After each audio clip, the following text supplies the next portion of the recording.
Hi, welcome back. This is Dr. Burton. Today I want to talk about grammar and critical theory.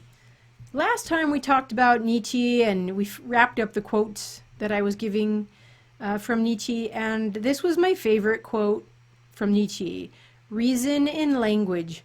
Oh, what an old deceptive female she is. I'm afraid we are not rid of God because we still have faith in grammar. Well, this week it was brought to my attention that we may be losing our faith in grammar. We've already lost our faith in God, so why not get rid of grammar if it's a vestige of the old order? So let me show you what happened. I was on Facebook and I saw on a friend's page, can you see this Reason magazine online, an article. And, you know, sometimes people put stuff on Facebook that you think, come on, this is just political and they're just being a crank. Sometimes I think that, but this just kind of caught my attention. It's getting harder and harder to distinguish satire from earnest wokeness. This is, I guess, the second one.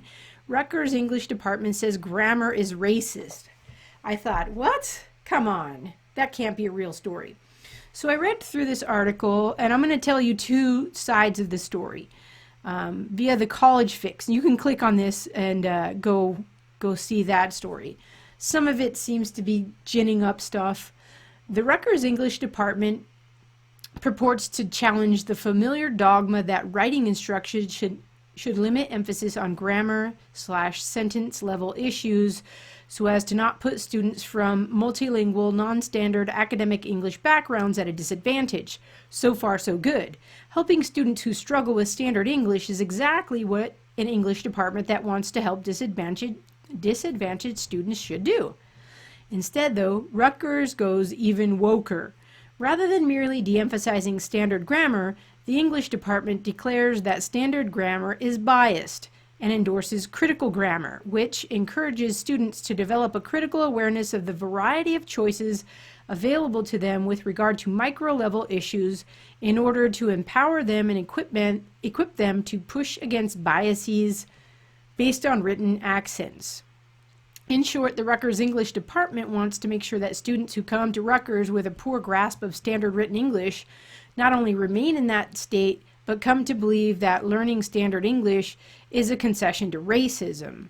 I remember when keeping people of color ignorant was considered part of white supremacy. Okay, so this definitely has a bias to it, right? So first of all, we have to say, what does it mean?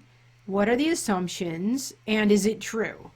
So I read this, and at first I was thinking, nah, I don't know. And so I went to Rutgers Department of English, and here's the page. And it's not centered right, is it? Let me see if I can get it over here more.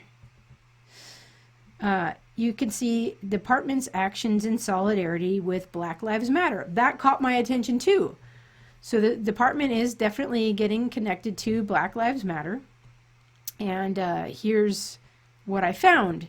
And it's a very long statement, but you could read through it and you can see how there is a connection between Black Lives Matter, critical race theory, and the English department. I'll let you read through the whole page. There is a lot going on here, but that section about the critical grammar came from down here. This is what I found. Incorporating critical grammar into our pedagogy. This approach challenges the familiar dogma that writing instruction should limit emphasis on grammar sentence level issues so as not to put students from multilingual, non-standard academic English backgrounds at a disadvantage. That sounds like a good idea. Let's help those students. Instead, it encourages students to develop a critical awareness of the variety of choices available to them with regard to micro-level issues in order to empower them and equip them to push against biases on written accents. Okay, that's the part I want to know more about. What does that mean exactly? What are the micro-level issues? Of course, you always have word choices, but what are the grammar and sentence level structure choices that we have that we're talking about here? And what are the implications? I don't see them saying that grammar is racist here. It may be an implication that there are power structures to grammar, empowering them.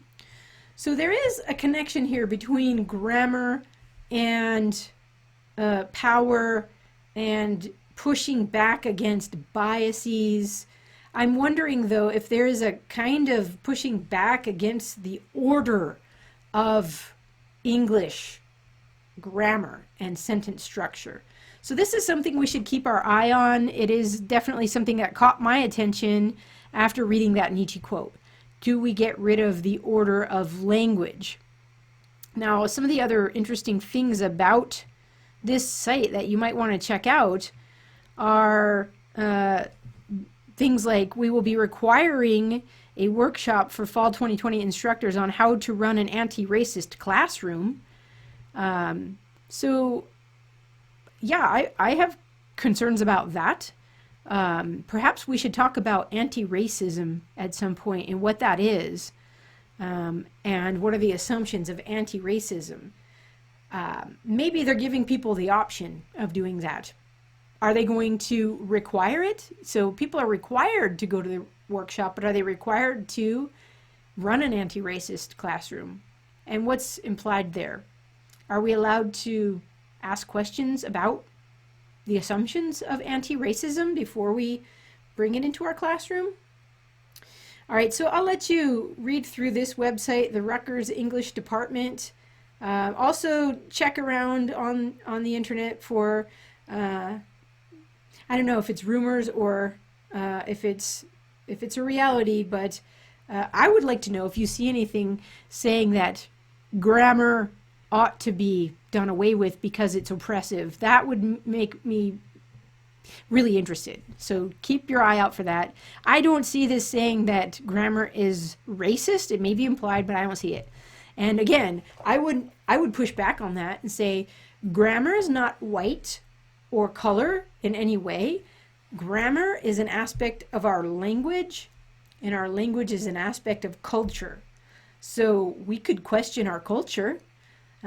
Maybe you want to redo language. Instead of just deconstructing and just critiquing, I would like to see the alternative, please. And let's critically think about it. What's the alternative pedagogy that's being offered here? I'd like to see it. And perhaps some of my friends know it, so please share it with me if you know. I'm just making connections between what I see here, reason and language, God and grammar, and getting rid of those things. Reason's gone. God is gone. Is grammar now gone? I hope not, because how will I communicate with you? If grammar and language are gone, then we're just babbling, meaningless babble. And that, to me, is signaling the end of any kind of unity. We can't talk together. We can't work together. We can't build a society together. That's, to me, the signal of the death of a civilization. Just saying. Thanks for listening. Don't forget to like, subscribe, and share. I'll see you again soon.